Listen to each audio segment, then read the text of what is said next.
Ini ada sebuah buku yang judulnya itu Dari Insinyur Soekarno sampai ke Presiden Soekarno.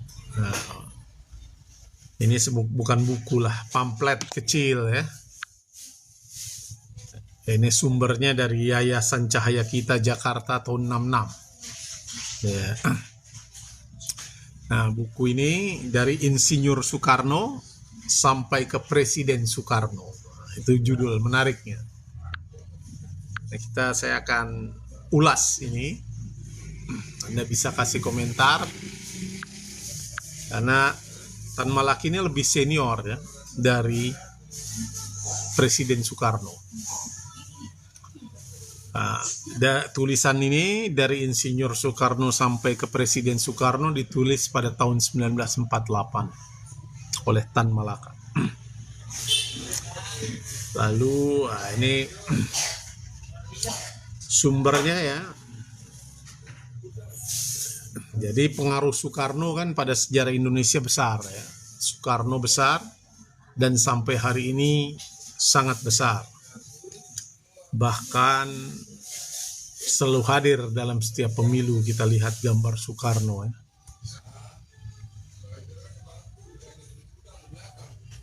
Orang tidak bisa memungkiri kebesaran Presiden Soekarno.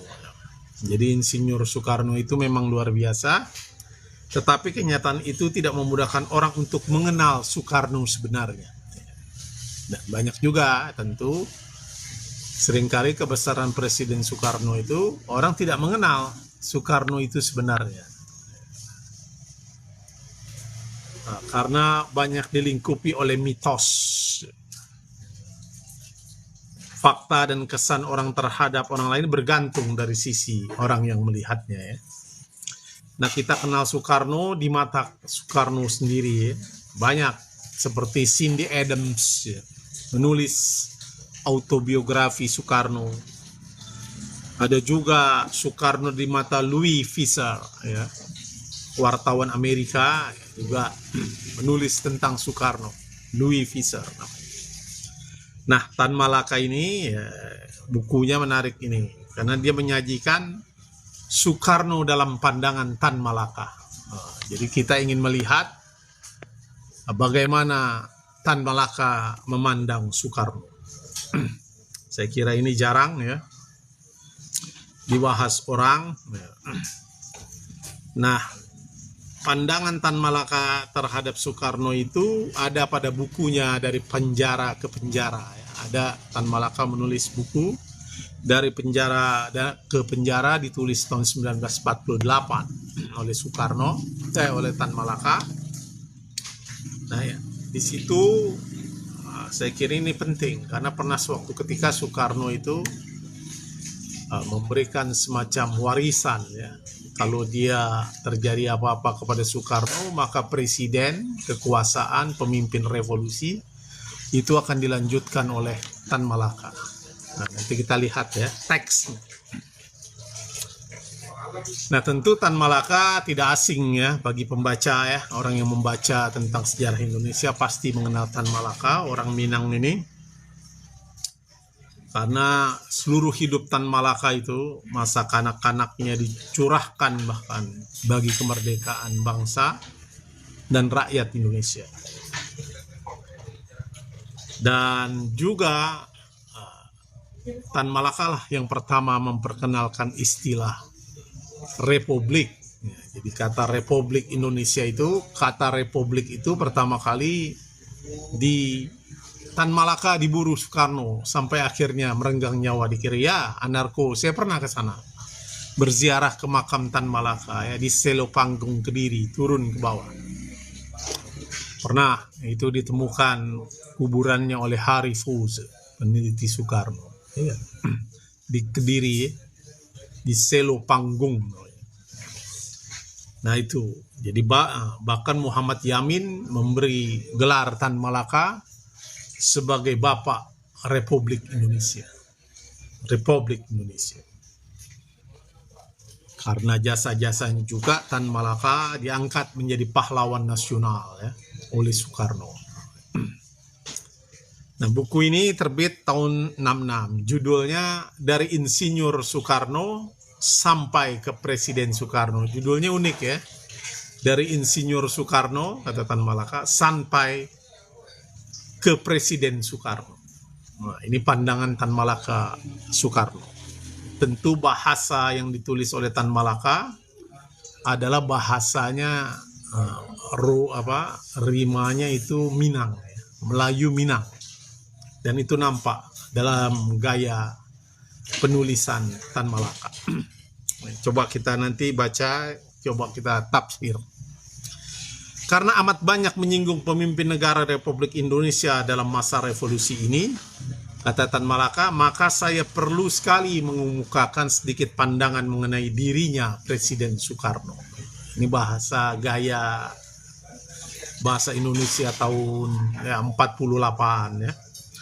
Barangkali ada baiknya juga saya ceritakan tentang perhubungan saya dengan Presiden Soekarno. Jadi dalam buku ini, Dari Insinyur Soekarno Sampai ke Presiden Soekarno, Tan Malaka, ini sih tidak layak disebut buku lah, pamflet.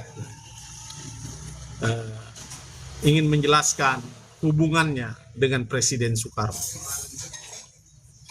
Sah dan perubahan jiwa manusia itu umumnya sebagai cermin perubahan masyarakat manusia umumnya pula juga mengalami undang dialektika, yakni perubahan sedikit demi sedikit dari abad ke abad sampai suatu menjadi pertukaran sifat. Dengan maju berubahnya masyarakat dunia dari zaman komunisme asli ke zaman sosialisme modern melalui zaman perbudakan, zaman ningrat dan zaman kapitalisme, maka maju dan berubahnya kebudayaan kejiwaan atau psikologi manusia itu dalam ratusan tahun. Nah, paragraf ini menjelaskan bahwa Tan Malaka seorang Marxis, karena dia menjelaskan itu tentang perkembangan masyarakat ya pada setiap zaman. Kita tahu Marxisme, Karl Marx melihat ya ada tahapan perkembangan dalam masyarakat dimulai pada masa komunisme asli, kalau bahasa Tan Malaka ya. Komunisme primitif, nah, maksudnya komunis purba. Tan Malaka menggunakan komunisme asli, kemudian di situ tidak ada kelas kan, masyarakat tanpa kelas. Pada masyarakat komunisme asli tidak ada yang menguasai alat produksi ya. Alam terbentang menjadi milik bersama, komunal. Setiap orang bisa memperoleh nafkah, akses ya terhadap alam. Kalau kita lapar, kita ambil bambu, kita lancipkan, kita ke sungai, kita tancap ikan, kita makan bersama keluarga. Semua orang bisa. Nah, itu disebut situasi pada nomaden. Cirinya nomaden berpindah-pindah tempat dan alam menjadi milik bersama. Nah, itulah komunisme asli. Nah, kemudian ketika berkembang alat produksi, mode of production, cara berproduksi, mulailah diketemukan jaring ya. Itu berubah ya. Zaman masyarakat pada zaman perbudakan. Mulai ada tanah dikuasai, yang tidak punya tanah ya bekerja, dia menjadi budak. Kemudian berkembang, kalau kata Tan Malaka, menjadi zaman ningrat. Maksudnya zaman ningrat itu feodal. Pada zaman feodal. Jadi perkembangan masyarakat tuh secara alami, deterministik. Dan kalangan Marxis menganggap inilah yang disebut sosialisme ilmiah ya, materialisme historis. Jadi komunisme asli berkembang menjadi zaman perbudakan, mulai ada kelas tuan tanah dan budak, lalu zaman feodal ya sama ningrat, dan kemudian masuk pada era kapitalisme. Tentu kapitalisme nanti hancur ya karena mengalami self kontradiksi, pertentangannya, kontradiksi di dalamnya, maka akan muncul yang disebut sosialisme. Ini transisi ya, masih ada negara, tapi setelah itu komunisme. Nah, itu perkembangan di dalam materialisme sejarah. Nah, Tan Malaka pada paragraf ini mengemukakan itu bahwa maju berubahnya masyarakat dunia dari zaman komunisme asli ke zaman sosialisme melalui zaman perbudakan, zaman ningrat, dan zaman kapitalisme. Maka maju dan berubahnya kebudayaan, kejiwaan manusia itu dalam ratusan tahun. Lalu tetapi dalam dirinya seorang manusia pada suatu masyarakat, dalam hidupnya seorang tidak bisa berlaku gerakan kemajuan atau gerakan kemunduran. Seorang dalam seumur hidupnya bisa bertukar dari revolusioner menjadi konservatif. Jadi manusia itu berubah kondisi jiwanya. Boleh jadi sewaktu ketika dia revolusioner, kemudian menjadi konservatif. Kayak inilah kalau zaman sekarang. Dulu saya kenal kawan-kawan saya mahasiswa progresif revolusioner tahun 98, menjadi gerakan pro demokrasi dan sebagainya. Tapi sekarang saya lihat itu berbaris rapi ya, di belakang tentara ya. Dulu anti Dwi Fungsi ABRI kan, belakang tentara. Bahkan sekarang ada yang diangkat jadi komisaris itu ya di PLN. Dulu anti Dwi Fungsi ABRI, anti Dwi Fungsi ABRI, anti militerisme, bau demokrasi. Tapi kemudian dia berubah, dia progresif, kemudian dia menjadi konservatif. Nah, itu dalam pandangan Tan Malaka manusia itu berubah, bisa bertukar tempat. Dulunya revolusioner, kemudian menjadi konservatif. Dulunya pejuang, kemudian menjadi pengkhianat. Nah, itu tergantung jiwa manusia. Atau sebaliknya, bisa juga sebaliknya. Dulunya konservatif, kemudian menjadi bertukar menjadi revolusioner. Nah, bisa. Itu tergantung kondisi jiwa manusia. Nah, kata Tan Malaka, yang menjadi pendorong dalam pertukaran paham itu biasanya perjuangan kelas dalam masyarakat itu. Filsafat atau pandangan hidup dan juga kemauan atau wataknya orang itu sendiri. Jadi tergantung pada pandangan filsafatnya, perjuangan hidupnya, itu yang menentukan watak orang itu sendiri ya. Jadi seseorang juga berwatak ya, konsekuen, mempunyai pandangan yang tepat tentang gerakan kelas dalam masyarakat itu.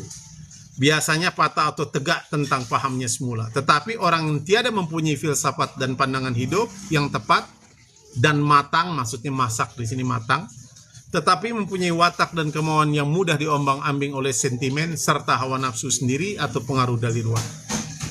Biasanya kalau bertemu dengan rintangan mudah sekali bertukar warna, memilih kehidupan sementara untuk menyelamatkan dirinya sendiri. Nah, ini ada kecenderungan. Orang yang hidupnya susah ya, para pejuang ya, demokrasi, hidup sulit dan sebagainya, mulai berkeluarga, takut lapar ya, takut nggak makan ya, akhirnya membebek lah kepada yang berkuasa agar bisa hidup nyaman ya. Ini kita bisa lihat ya dalam perkembangan pasca reformasi di Indonesia, apa yang mengakibatkan para tokoh pro demokrasi ya, kemudian berbaris rapi kepada orang yang tidak kompeten ya, yang sebenarnya tidak kompeten secara filsafat, secara perjuangan dalam hidup ya. Kita lihat ya, dia duduk di belakang mendukung dan membenar-benarkan itu kata Tan Malaka ya. Biasa orang bisa berubah dari revolusioner menjadi konservatif, pragmatis, atau sebaliknya muncul sebuah kesadaran kalau dia tadinya borjuasi ya, seperti Engels itu berubah ya, begitu, karena pandangan filsafat dan pikirannya berubah. Nah, itu kata Tan Malaka. Jadi watak seseorang itu ya, bergantung pada diri.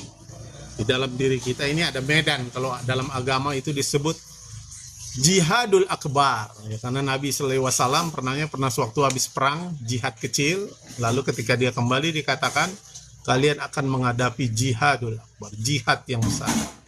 Jadi jiwa kita ini adalah medan pertentangan ya, antara dorongan hawa nafsu dan perang ya, di dalam diri kita.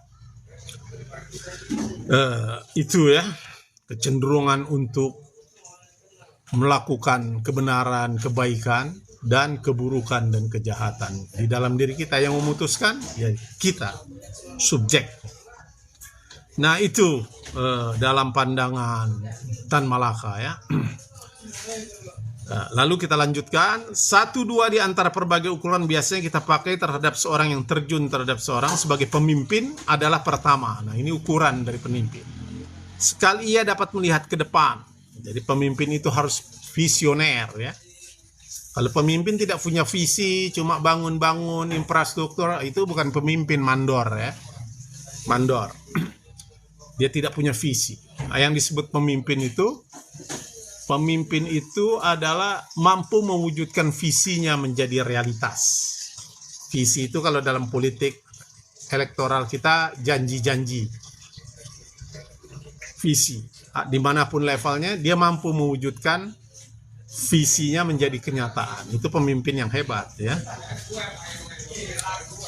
Saya beri contoh misalnya Ignatius Jonan ya, dia punya visi itu, sehingga dia melahirkan legacy itu kereta api ya. Dulu zaman saya kuliah kereta itu waduh, stasiunnya bau pesing ya, Depok Bekasi, naiknya seperti mandi sauna berkeringat. Lalu Jonan datang menjadi direktur KAI, dia punya visi pembaharuan dalam kereta api. Tidak sampai 5 tahun, legasinya kalau kita naik KRL sekarang nyaman, ada AC-nya ya, tidak ada lagi orang naik di atas itu. Dia pemimpin yang hebat. Kenapa? Karena dia mampu mewujudkan visi menjadi kenyataan. Kalau Presiden Jokowi gimana? Ya lihat aja visinya apa dulu, nawacita. Jadi kenyataan nggak? Kalau tidak kenyataan ya tidak bisa, meskipun didongkrak dengan angka-angka ya. Angka-angka 80%, 90% ya, dan sebagainya, tapi dia mampu nggak mewujudkan visi menjadi realitas? Tidak ada ya. Visi negara mandiri dalam mobil misalnya, sehingga kita menjadi bangsa yang berproduksi dalam otomotif kan gagal ya. 10 tahun tidak jadi ya, mobil apa itu dulu? SMK ya. Ya artinya tidak mampu mewujudkan visinya menjadi realitas. Saya kira stop dulu, takutnya dianggap kita politik ya, provokasi. Itu yang pertama. Jadi ukuran seorang pemimpin itu dia mampu melihat visi ke depan. Dan yang kedua, apakah dia cukup mempunyai watak yang konsekuen memegang pandangan itu. Jadi dia konsisten nggak dengan visinya. Kalau presiden sekarang ini konsisten nggak? Kan setiap kompetisi presiden ada janji-janjinya itu. Wali kota itu konsisten nggak? Gampang mengukurnya. Kita kasih. Misalnya penguatan pemberantasan korupsi waktu janjinya. Tapi kalau korupsi makin menggurita, bahkan lembaga korupsinya bermasalah, ya berarti gagal. Itu aja. Ya, dalam pemberantasan korupsi ya yang menjadi amanat reformasi. Itu mengukurnya. Tan Malaka menganggap seorang pemimpin itu pertama dia harus dapat melihat ke depan, memiliki visi. Dan yang kedua, dia konsisten tidak, konsekuen tidak terhadap visinya itu. Nah, visi itu kalau dalam pemilu kita ya janji-janji itu. Janji pemberantasan korupsi, kesejahteraan rakyat, membangun banyak itu. Dulu kalau Jokowi nawacita, tinggal kita ukur saja prakteknya. Kalau kita lihat dari situ ya Jokowi presiden gagal ya. Karena tidak mampu mewujudkan visi nawacita itu menjadi realitas ya, menjadi kenyataan. Nah itu kedua ya, kata Tan Malaka itu contoh saja. Dalam prakteknya kita bertanya, apakah yang dijanjikan pemimpin itu pada pengikut dan rakyatnya? Jadi pemimpin itu kan berjanji pada pengikut rakyatnya. Nah, Soekarno ini kan punya janji. Kedua, apakah dia jujur dan konsekuen melaksanakan apa yang sudah dijanjikan itu sambil juga memperhatikan cara dan moral yang dijunjungnya untuk menepati janji. Jadi etik dan moral itu ketika untuk mewujudkan visi itu menjadi penting. Begitu dalam pandangan Tan Malaka. Nah, kita masuk lagi ya. Kata Tan Malaka, kita pertama bertanya, kata Tan Malaka nih, apa yang dijanjikan Insinyur Soekarno kepada rakyat Indonesia ketika dia memimpin PNI tahun 27 ya. Soekarno kan mendeklar Partai Nasional Indonesia. yang diklaim sekarang menjadi PDI Perjuangan itu, perlanjutannya. Kata Tan Malaka, pertama kita mesti bertanya nih, apa yang dijanjikan Insinyur Soekarno kepada rakyat Indonesia ketika dia memimpin PNI di masa Hindia Belanda. Soekarno mendirikan, bahkan dia ditangkap, lalu dia menyampaikan pledoi ya, yang sangat luar biasa itu di gedung sekarang jadi museum di Bandung itu, Indonesia menggugat. Itu kata Tan Malaka itu apa yang dijanjikan Soekarno ya ketika dia memimpin PNI di masa Hindia Belanda. Kedua, apakah Insinyur Soekarno juga memegang janjinya itu? Nah, ya. Janjinya itu ukuran jadi seorang pemimpin. Lalu kata Tan Malaka, kita semua mengetahui bahwa Insinyur Soekarno menuju kepada Indonesia merdeka atau dasar sosialisme dan sosiodemokrasi dengan cara masa aksi. Nah, kecilin dong. Secara masa aksi serta dengan semangat yang tak kenal damai. Ya. Jadi Soekarno menuju kepada Indonesia merdeka, dasarnya adalah sosio-nasionalisme. Ini yang kan kemudian diperas Pancasila menjadi 3 ini maksudnya. Sosio-nasionalisme dan sosio-demokrasi. Caranya bagaimana? Masa aksi. Serta dengan semangat yang tak kenal damai. Artinya tidak kompromi. Makanya kan Malaka nanti mengkritik Soekarno, kenapa Indonesia terus berkolaborasi dengan Jepang. Makanya Tan Malaka menuntut kemerdekaan itu harus 100%. Nah itu. Dulu janji Soekarno itu. Insinyur Soekarno sudah menderita banyak kesengsaraan lantaran pahamnya. Jadi karena paham Soekarno itu Indonesia ya, merdeka itu basisnya tadi sosio-nasionalisme dan sosiodemokrasi dengan cara maksa aksi, ini membuat Soekarno menderita menurut Tan Malaka dari pihak imperialisme Belanda. Dan sebaliknya juga, tapi selain dia menderita, Soekarno itu karena tekanan imperialisme kolonial Belanda, dia mendapat kehormatan, simpati, dan pujian yang luar biasa dari seluruh golongan rakyat Indonesia. Itu hukum politik. Jadi meskipun Soekarno itu ditindas oleh Hindia Belanda karena mendirikan TNI dan sebagainya, tapi dia mendapat kehormatan, kata Tan Malaka. Nah, lalu kata Tan Malaka selanjutnya, tetapi bagaimanakah Insinyur Soekarno itu menepati janjinya? Nah, setelah merdeka kan? Karena dengan Jepang yang imperialistis, militeristis, dan teokratis, Insinyur Soekarno dari mulanya Jepang masuk sampai jatuhnya pada tahun 92 sampai 45 dia bisa bekerja sama. Nah, Soekarno kan kerjasama sama Jepang ya. Nah, ini Tan Malaka nggak setuju nih. Jadi kerjasama dengan Jepang, bahkan bisa sehidup semati. Jadi Soekarno menurut Tan Malaka itu sehidup semati dengan Jepang nih, untuk mendirikan Indonesia merdeka di kelak kemudian hari dalam lingkungan Asia Timur Raya, yang pastilah cocok dengan filsafat hidup Tenno Heika dan Kempei Jepang. Ya, itu cocoklah dianggap Soekarno dengan Jepang ini. Oleh karena kepercayaan dan penghargaan Tenno Heika oleh Jenderal Terauchi, Panglima tertinggi seluruh angkatan perang Jepang di Asia Selatan antara tanggal 5 dan 11 Agustus 1945 di Saigon. Jadi dalam pandangan Tan Malaka, Soekarno ini bekerja sama dengan Jepang ya untuk Indonesia merdeka. Itulah Tan Malaka nampaknya berbeda pandangan di sini.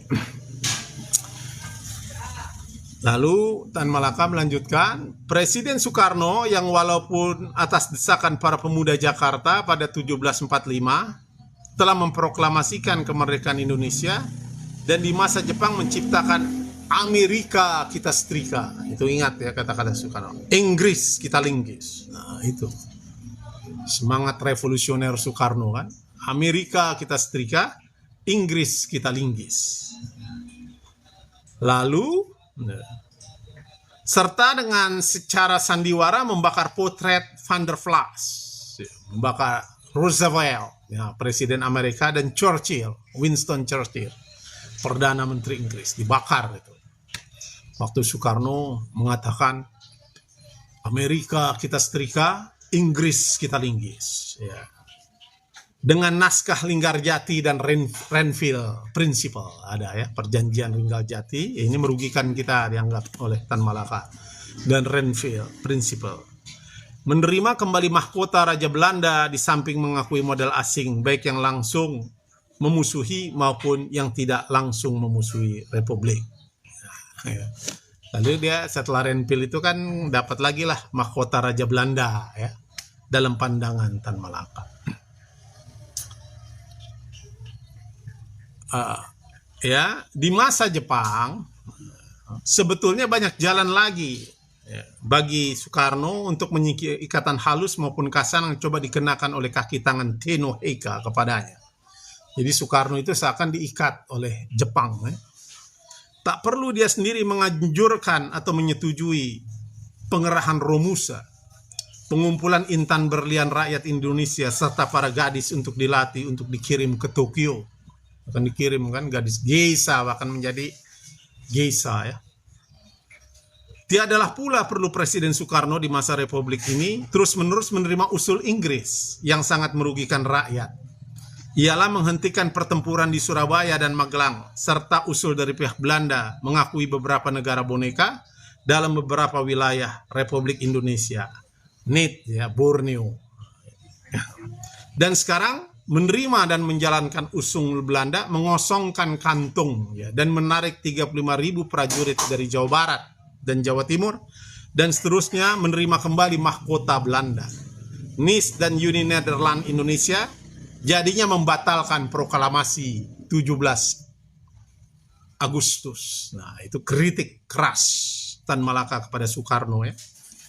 Menarik pasukan dalam pertempuran Surabaya ya dan Magelang.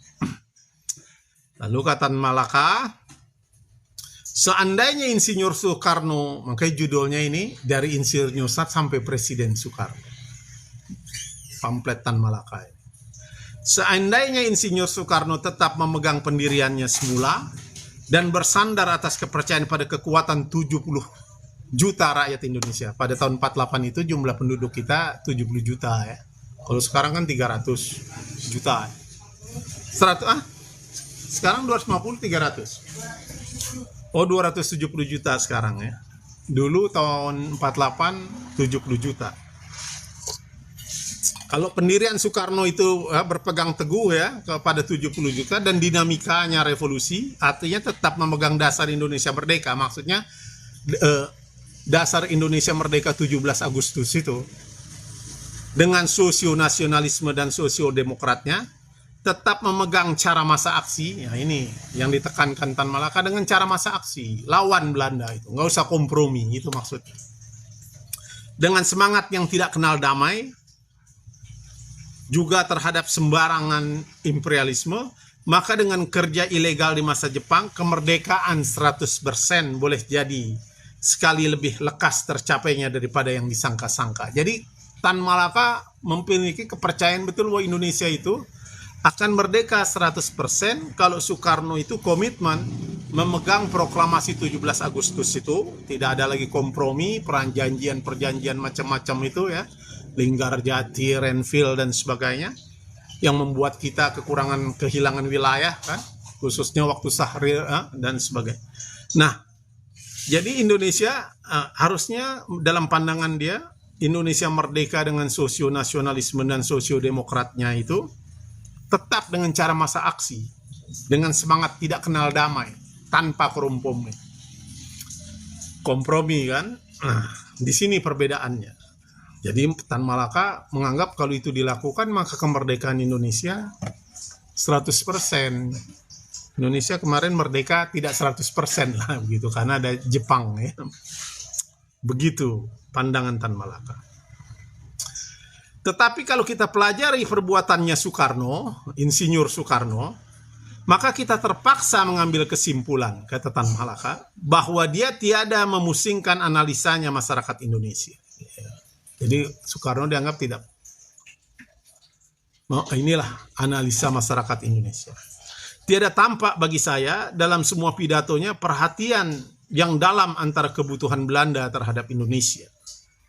Tiada tampak bagi saya dalam semua pidatonya perhatian terhadap pertentangan yang antara kebutuhan Belanda terhadap Indonesia dalam arti keperluan hidup, dan tiada kelihatan pula dalam semua pidatonya itu perhatian terhadap pokok pendorongnya gerakan rakyat Indonesia, ialah gerakan murba yang tak kenal damai. Jadi dianggap kurang perhatian nih Soekarno pada gerakan massa aksi yang dilakukan, istilah Tan Malaka itu gerakan murba. Murba itu ya kalau dalam Karl Marx itu proletar, ya. Musyawarah rakyat banyak, itu disebut murba. Kebanyakan rakyat Indonesia itu yang murba. Dan murba ini dianggapnya tak kenal kompromi, tak kenal damai. Semua dipusatkan kepada grande eloquence, kemahiran kata-kata. Soekarno dalam pandangan Tan Malaka ini dia grando eloquence. Jadi kata-katanya itu mempesona, membangkitkan, memukau ya dalam pidato Soekarno. Kemahiran kata untuk mengikat perhatian dan perasaan para pendengar semata-mata. Tapi dalam pandangan Malaka ya retorika maksudnya grande eloquence Soekarno itu mengikat perhatian dan perasaan para pendengarnya. Jadi massa itu tercekam gitu mendengar pidato Soekarno. Kurang untuk menimbulkan keyakinan juga berdasarkan pengertian atau bukti dan perhitungan yang nyata. Dan seterusnya untuk menerbitkan kemauan seperti baja untuk melaksanakan keyakinan itu. Karena kepintaran menggunakan bahasa Indonesia. Karena Soekarno dalam pandangan Tan Malaka sangat pintar dalam menggunakan bahasa Indonesia. Maka suara yang bergemuruh, bersipongang, dan pengaruhi para pendengar. Dan pendengar pidato Soekarno itu karena Soekarno grande eloquence, ya, istilah yang menarik ya. Grande eloquence, terpukau ya dengan pidato Soekarno. Ya. Dapatlah Bung Karno memukau, menghipnotis, kata Tan Malaka. Setiap rapat rakyat murba. Dulu kan rapat Soekarno pidato rakyat. Nah, istilah Tan Malaka itu disebut rakyat murba. Musyawarah rakyat majang, seperti rapat akbar Soekarno pidato ya. Itu. Minum dulu kopi ya. Jadi grande eloquence beserta grande elegance ala Soekarno. Jadi Soekarno itu dalam tandangan Pak Malaka kalau pidato itu grande eloquence, kemahiran kata-katanya itu memukau, menghujam kepada perasaan murba rakyat banyak. Dan grande elegance, dan penampilannya elegan. Itu Soekarno ya.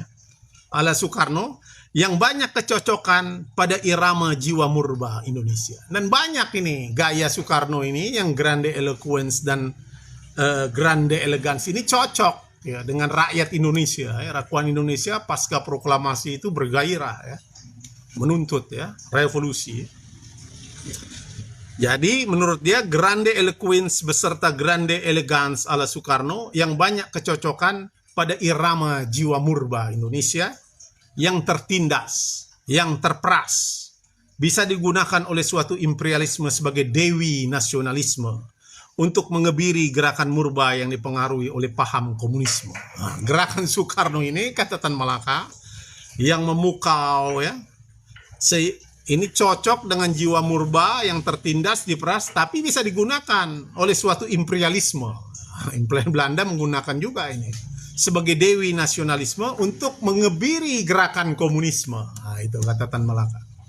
Jadi di balik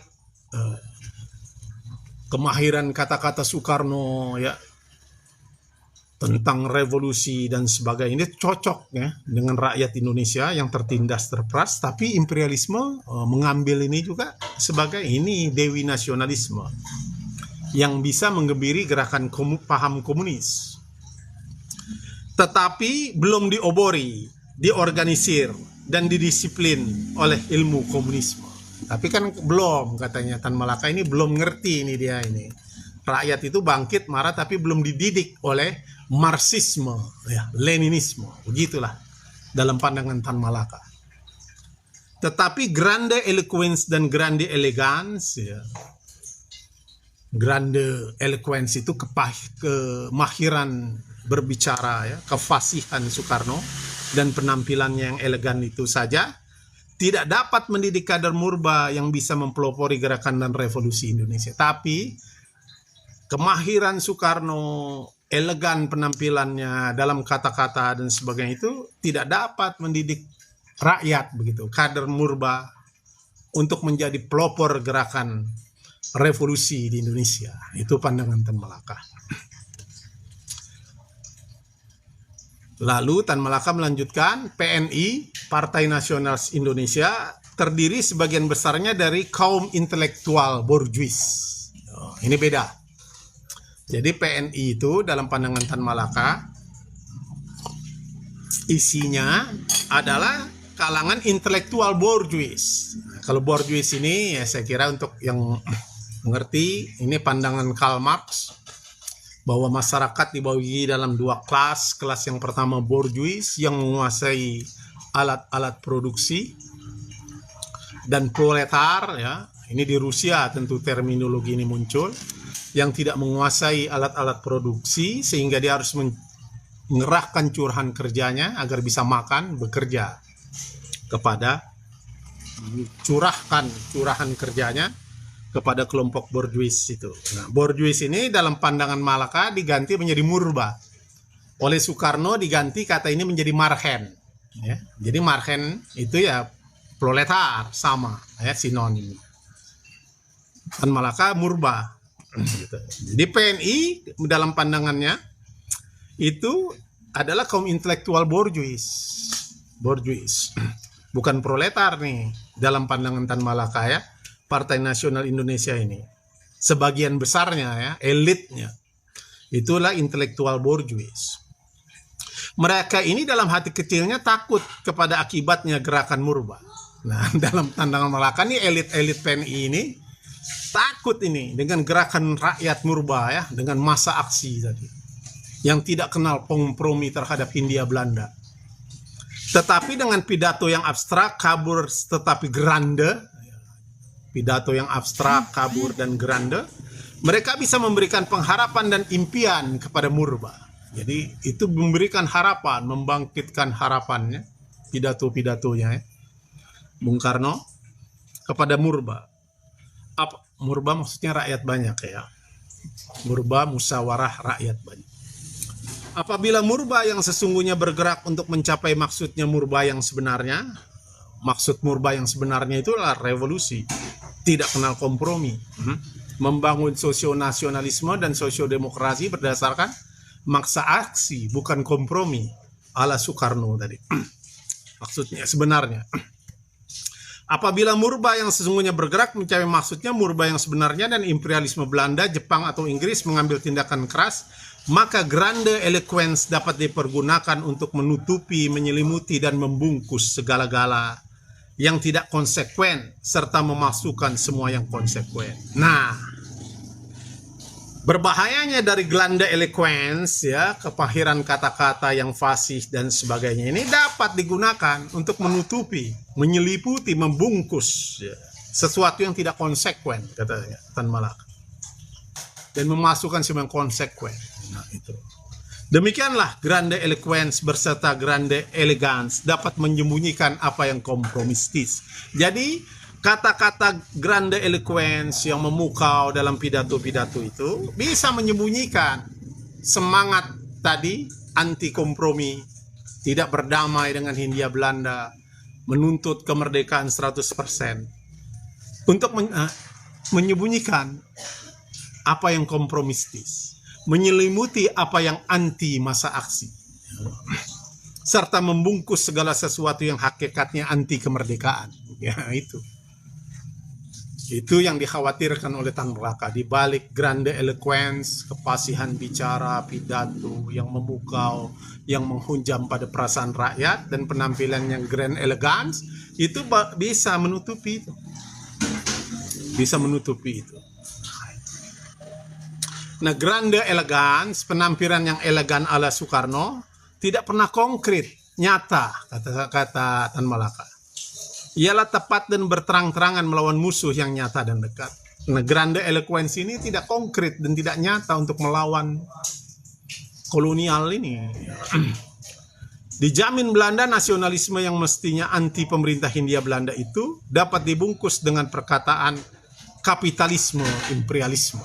Nah, Jadi dalam pandangan Tan Malaka, Belanda itu yang seharusnya kan pidato itu harus anti pemerintah Hindia Belanda. Tapi kemudian kata-kata yang digunakan adalah kapitalisme dan imperialisme. Nah, istilah ini dapat dipergunakan sebagai tabir asap untuk melindungi diri para pemimpin PNI terhadap undang-undang Hindia Belanda. Ya tentu Soekarno melakukan reka-reka itu agar tidak ditangkap loh ya Hindia Belanda. Bukannya Partai Nasional Indonesia langsung menentang pemerintah Hindia Belanda, melainkan imperialisme kapitalisme yang jauh abstrak yang tergantung di awang-awang. Begitu oleh grande eloquence, istilah masa aksi yang berarti murba bersenjata yang bertindak sendiri, nah itu yang masa aksi, boleh disulap menjadi masa aksi yang membangun kerjasama di Hindia Belanda, Darberkin Rohosi di zaman Jepang, dan bersama-sama, ini istilah Tan Malaka, yang memotong keju dan menyapu jalan. Jadi masa aksinya harusnya kan dengan senjata anti kompromi terhadap Hindia Belanda, menuntut merdeka 100%, tapi disulap menjadi masa aksi yang membangun kerjasama dengan Hindia Belanda melalui perundingan-perundingan itu. Ya, Renville ya, Linggarjati itu ya, dan juga dengan Jepang ya. Nah ini dikritik oleh Tan Malaka. Ini ya bisa dijadikan sama-sama. Nah, ini analoginya ya, metafor Tan Malaka, memotong keju dan menyapu jalan. Memapu jalan, maksudnya memotong keju dan menyapu jalan revolusi. Jadi itu bisa seperti itu ya. Nah, itu ya. Nah, di zaman Jepang, sosionasionalisme yang radikal dan agresif menjadi Hakko Ichu dan Hakko Shisen. Nah, ini istilah Jepang ya. Teristimewa juga sekarang sosiodemokrasi dan sosionasionalisme, dan sosiodemokrasi itu boleh dipakai sebagai perisai terhadap tuduhan war criminal. Nah, sebenarnya Soekarno menggunakan itu agar dia tidak di war criminal, dan sebagai selimut untuk kerjasama dengan kapitalisme imperialisme Belanda. Ialah tengkulaknya kapitalisme imperialisme Amerika Inggris. Ngeri Tan Malakanya. Jadi tengkulak Amerika Inggris, begitu berbahayanya ya. Nah, berhubung dengan amat longgar cara Insinyur Soekarno menafsirkan suatu paham itu, maka tak pastilah saya ini dapat menentukan apakah sikap Insinyur Soekarno yang sebenarnya terhadap paham dan diri saya sendiri, walaupun di masa lampau kelihatan masih serba baik. Buat sekedar membuktikan kerja itu di zaman lampau, ialah sebelumnya tangkapan saya pada tanggal 17 Maret 46 di Madiun. Maka tak ada salahnya kalau di sini saya mengungkapkan beberapa peristiwa yang barangkali tidak begitu atau sama sekali tidak diketahui umum. Jadi Tan Malaka ingin menceritakan untuk menjelaskan itu semua dengan contoh bagaimana ya ini yang tidak diketahui umum ya, perjumpaan dia dengan Soekarno lah. Itu ya. Sebelum, maka kebetulan saya dalam tahanan di Mojokerto. Jadi waktu itu Tan Malaka ditahan di Mojokerto ya. 13 Juli 46 sampai 29 Januari 47. Terpandang satu buku yang berjudul Indistrik, buku yang tercantum Insinyur Soekarno ya. Nah, ini tentang hukum-hukumnya ya. Yang dikutip itu dalam pledoi Soekarno. Kita lewatkan saja. Nah, tentang PUS ketika Soekarno dituduh. Nah, saya ingin mempersingkat ya.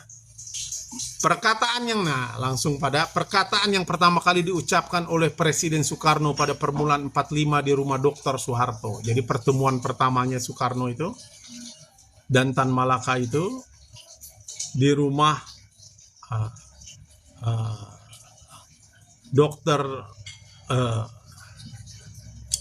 di rumah Dr. Soeharto, di mana saya pertama kali berkenalan dengan Soekarno. Jadi Tan Malaka pertama kali berkenalan dengan Soekarno dengan perantaraan Sayuti Melik atas nama yang sebenarnya, bersembunyi di Indonesia ya.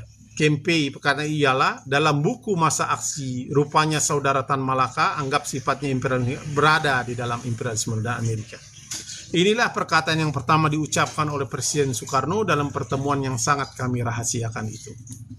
Karena Jepang masih bersenjata lengkap di Indonesia yang sudah 20 minggu lebih memproklamasikan kemerdekaannya.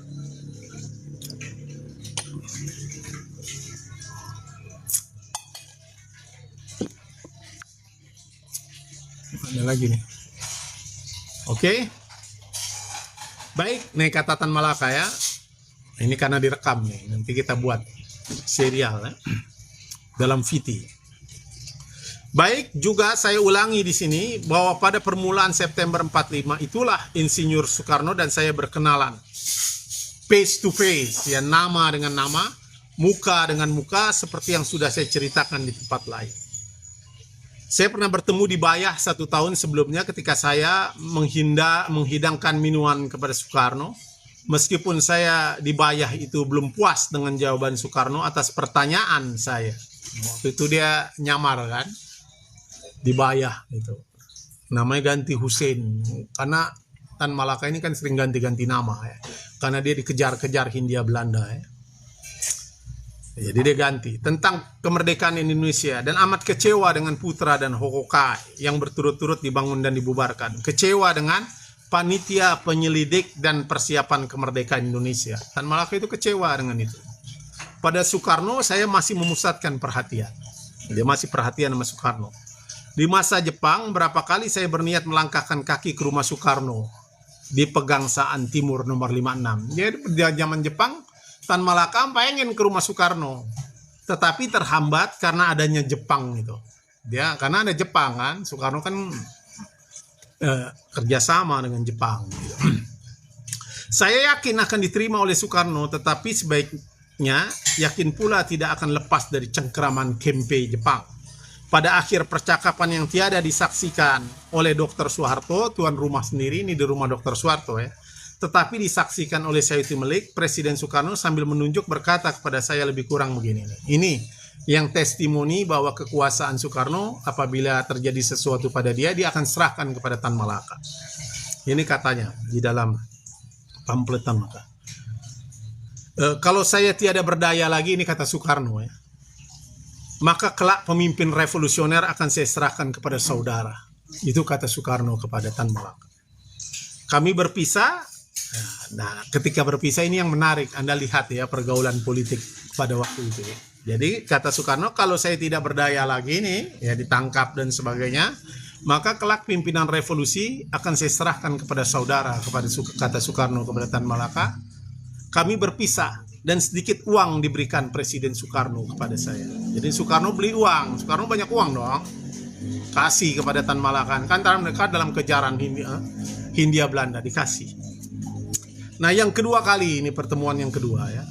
Kalinya tiada lama sesudah itu dengan perantaraan saudara Sayuti Melik ya, yang mempertemukan Soekarno dan Tan Malaka. Saya berjumpa dengan Presiden Soekarno di rumah Dr. Mawardi. Dalam kurung banteng, Dr. Mawardi ini adalah anggota PNI ya, dokter.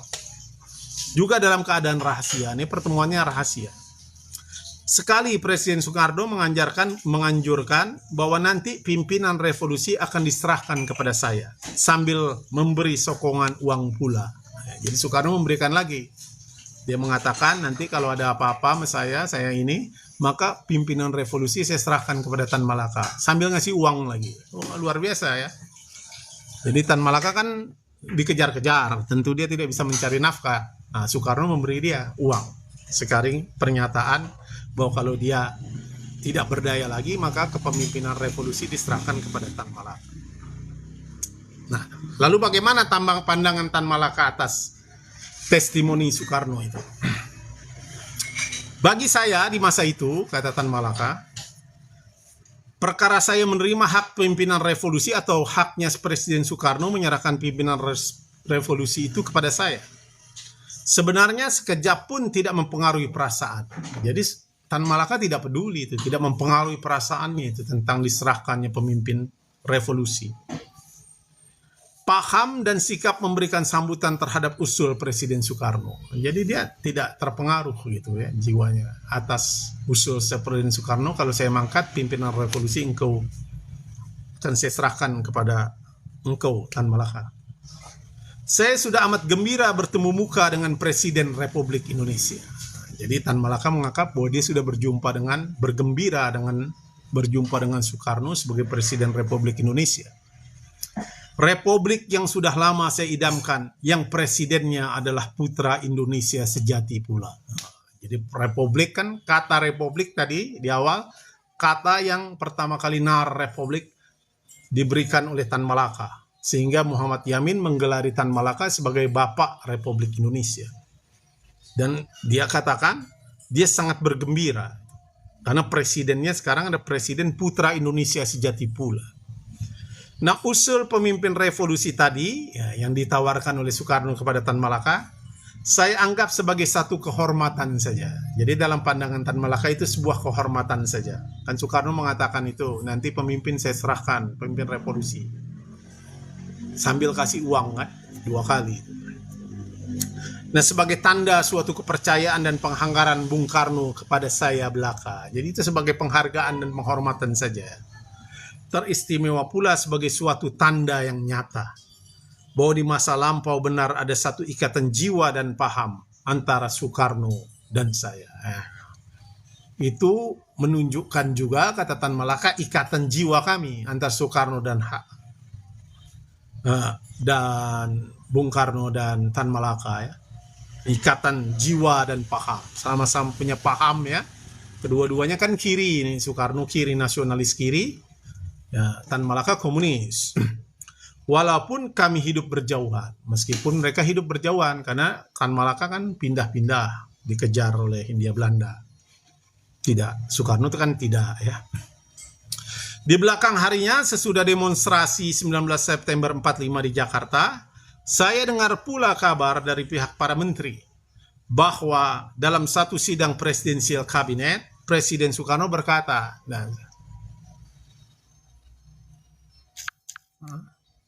gimana ya?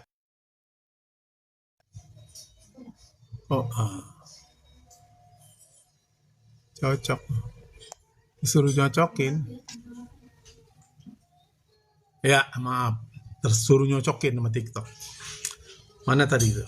Jadi dalam sidang kabinet, ya, ini dalam sidang kabinet, Presiden Soekarno berkata nih, kelak dia akan menyerahkan pimpinan revolusi, meskipun tidak menyebut nama ya, kelak dia akan menyerahkan pimpinan revolusi kepada salah seorang yang mahir dalam gerakan revolusioner. Itu kata Soekarno di dalam sidang kabinet ya, 19 September 45 ya. Kelak dia akan menyerahkan pimpinan revolusi kepada salah seorang yang mahir dalam gerakan revolusioner. Namanya itu belum disebutkan, tetapi akan diumumkan dalam satu rapat tertutup. Namanya memang tidak disebutkan, nanti akan disebutkan dalam rapat tertutup. Nah, peristiwa penyerahan pimpinan revolusi itu saya bicarakan kepada Mr. Soebardjo yang pada saat itu menjabat Menteri Luar Negeri. Mr. Soebardjo ya. Nah, Mr. Soebardjo saya kenal baik ketika di Nederland pada tahun 1922. Sama-sama kuliah ya, Mr. Soebardjo. Kalau Tan Malaka kan kuliahnya kan di Belanda ya. Soebardjo juga, Soekarno tidak. Dia tidak pernah kuliah di Belanda. Dia di Indonesia, di ITB itu sekarang ya. Dan saya jumpai di Jakarta pada 25 Agustus 45, seminggu setelah proklamasi kemerdekaan. Dan setelah seminggu lamanya saya sia-sia menjumpai kembali Soekarni dan Khairul Saleh. Mr. Soebardjo menganggap usul penyerahan pimpinan revolusi kepada saya sebagai usul yang penting, kata Soebardjo. Ini penting ini, usul penyerahan pimpinan revolusi dari Soekarno kepada Tan Malaka. Desas-desus sudah terdengar di kiri kanan bahwa Presiden Soekarno akan ditangkap, karena Soekarno akan ditangkap oleh Inggris dan akan dituduh sebagai war criminal, sebagai penjahat perang oleh Inggris Soekarno. Karena dianggap oleh sekutu sebagai membantu Jepang. Soekarno dianggap sekutu itu membantu Jepang. Ialah musuhnya sekutu dalam Perang Dunia Kedua. Kan Jepang musuhnya sekutu dalam Perang Dunia. Nah, Soekarno dianggap war criminal, penjahat perang ya, oleh Inggris.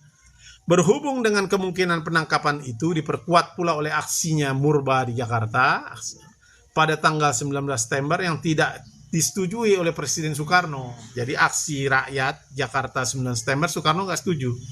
Rupanya bertambah, merasa perlu mengadakan payung sebelum hujan. Ya, jadi Soekarno seakan mengadakan payung sebelum hujan, yaitu mempersiapkan surat warisan mengenai pemimpin revolusi. Nah, kelihatannya benar pada saya bahwa Mr. Soebardjo, Menteri Urusan Luar Negeri, amat setuju dengan usul tadi. Setelah keadaan di Jakarta mendesak, karena Inggris tidak mendarat dan saya terpaksa meninggalkan Jakarta, maka Mr. Soebardjo berusaha dan berhasil mendapatkan surat warisan itu. Suratnya ada itu sama Mr. Soebardjo. Yang terpenting dari surat warisan itu ialah bahwa kalau tiada berdaya lagi, maka mereka, Soekarno-Hatta, akan menyerahkan pimpinan revolusi itu kepada Tan Malaka, Syahrir, Iwa Kusuma Sumantri, dan Wong Sunegoro. Surat warisan itu ditandatangani oleh Presiden Soekarno dan Wakil Presiden Hatta pada 1 Oktober 45. Ada ditandatangani. Kemana ya sekarang surat itu ya? Itu kan dokumen historis ya, dokumen sejarah ya. Mulanya yang mau menandatangani cuma Presiden Soekarno. Tadinya Soekarno doang mau menandatangan surat warisan itu. Akan diberikan kepada saya sendiri. Tadi Soekarno menandatangani mau diberikan kepada Tan Malaka. Tetapi karena desakan Muhammad Hatta, menurut Soebardjo ini ya, karena desakan Hatta, maka Wakil Presiden Muhammad Hatta itu ikut menandatangani dan menambah 3 orang lainnya untuk diwarisi. Nah Hatta, ini yang menarik. Hatta. Tadi Soekarno ingin tanda tangan warisan itu sendiri. Lalu kata menurut Soebardjo, Hatta mendesak bahwa dia ikut tanda tangan, tapi dia masukkan 3 nama tadi. Siapa? Syahrir. Dan ini kawannya dalam Perhimpunan Indonesia nih ya. Syahrir, Iwa Kusuma Sumantri, dan Wong Sunegoro. Menambah 3 orang lainnya untuk mewarisi. Karena saya anggap perlu mengorganisasi murba di luar kota Jakarta, kan Tan Malaka ini ya jauh lebih hebat dari Che Guevara ya. Karena dia itu mengorganisasi rakyat di seluruh Indonesia ya. Sebab saya pandang Jakarta sudah terancam dan saya belum dapat berhubungan dengan para pemuda Jakarta dan sama sekali belum tahu adanya markas Benteng 31. Maka dengan surat warisan yang ditandatangani oleh Presiden Soekarno dan Wakil Presiden Muhammad Hatta di dalam tas itu suratnya udah. Warisan Soekarno-Hatta itu. Pada tanggal 1 Oktober 45, saya meninggalkan Jakarta sampai sekarang. Nah sekarang maksudnya 17 Februari 46. Itu ya, demikian perhubungan paham diri Insinyur Soekarno dan saya. Semenjak berdirinya PNI, tanggal 4 Juli 1927, sampai 1,5 bulan berdirinya Republik Indonesia ya, 1 Oktober 45. Baik juga saya sebutkan di sini bahwa pada saat meninggalkan Jakarta dan membawa surat wasiat tadi, warisan tadi, yang ditandangani oleh Presiden Soekarno dan Wakil Presiden Muhammad Hatta itu, tercantumlah di hati saya, kata Tan Malaka, kalau kelak masa aksi terhadap Inggris dan Belanda berhasil, maka gugurlah tuduhan war criminals. Jadi dalam pandangan Tan Malaka, kalau Tan Malaka berhasil ini menggalang masa aksi terhadap Inggris dan Belanda, maka tuduhan kepada Soekarno sebagai penjahat perang itu gugur. Tuduhan kepada Soekarno-Hatta itu gugur, maka masa aksi gagal, dan kalau masa aksinya gagal, maka seluruh rakyatlah yang akan menanggung jawaban tuduhan war kriminal. Kalau gagal pun rakyat yang akan jawab itu tuduhan penjahat perang kepada Soekarno-Hatta dari Inggris dan Belanda. Ditambah revolutionary criminal, jadi menjadi revolutionary criminal, jadi kriminal revolusi. Tuduhan penjahat perang ditambah tuduhan penjahat revolusi, tegasnya saya mengharap Soekarno-Hatta sehidup semati dengan rakyat pemuda Indonesia. Jadi harapan Tan Malaka itu Soekarno-Hatta sehidup semati, tapi kemudian kita tahu kan, di tengah jalan Soekarno-Hatta pecah kongsi ya, Hatta mengundurkan diri menjadi presiden. Jadi nggak benar itu bahwa Soekarno-Hatta duit tunggal, karena pada akhirnya Dia pecah kongsi.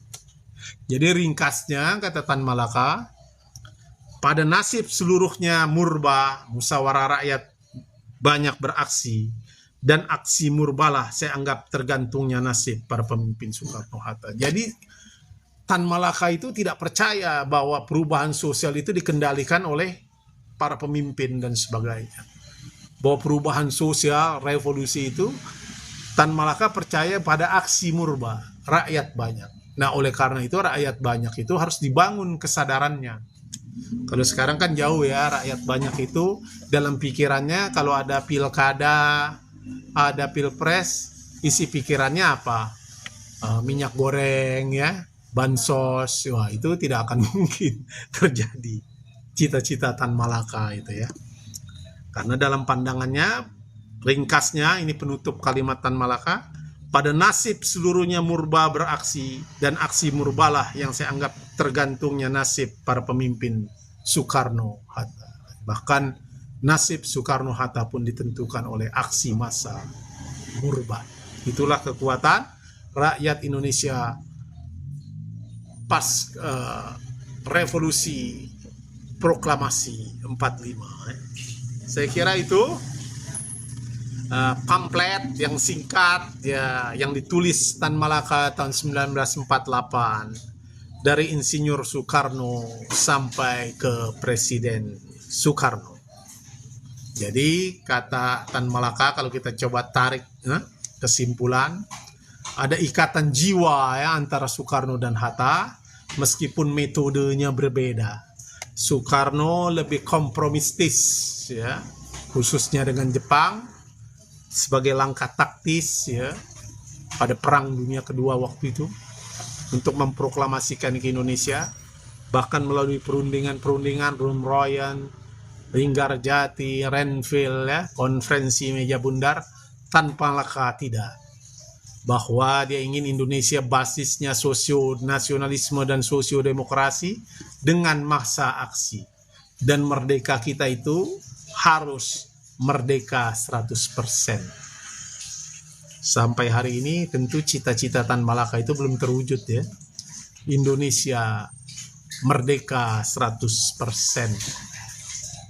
Tanah airnya itu merdeka.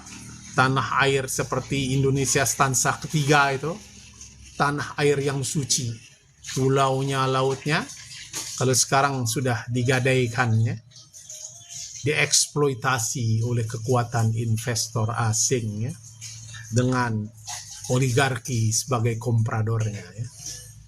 Saya kira itulah ya Tan Malaka. Baik, saya kira itu dulu ngaji buku kita ya. Ini waktunya sewaktu-waktu aja kalau saya baca.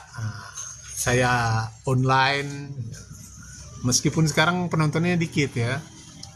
Nah, kita akan ngaji buku kiri. Mengapa perlu kita tahu buku kiri ini? Karena politik tanah air kita pasca 65 kanan semua udah ya kan? Apalagi sekarang realitas politiknya adalah pragmatisme politik. Tidak ada kesadaran massa, yang murba tadi. Politik sudah tidak ada. Yang ada adalah transaksi. Ya. Tiket. Ya. Untuk pilkada dia tiket. Ya. Saya calon aja tiketnya. Tiket harus dibeli, dibayar, perahu katanya. Sewa perahu ya. Dan sebagainya itu. Saya kira itu, sampai jumpa kawan-kawan yang sudah hadir. Terima kasih dua orang ini ya, terakhir. Sampai jumpa. Undang-undang gitu ya maksudnya. Terima kasih. Nanti kita lanjutkan. Ini akan saya rekam. Terima kasih. Assalamualaikum.